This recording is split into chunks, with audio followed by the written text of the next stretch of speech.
lugar sa ating karagatan ang mga nagsisiga-sigaan katulad ng China. Ilang beses na nilang nilagay sa alangan, sa peligro, ang buhay ng ating mga frontliners, fisherfolk at mga tropa sa West Philippine Sea. Now, it backfired on them.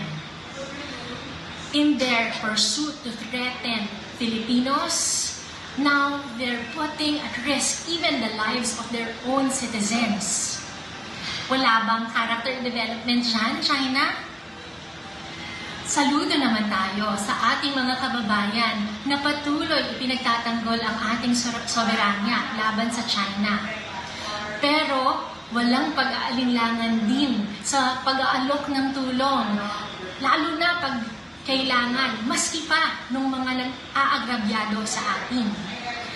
Kaya panatag ang aking loob, matibay ang ating paninindigan na ang West Philippine Sea, ating ito.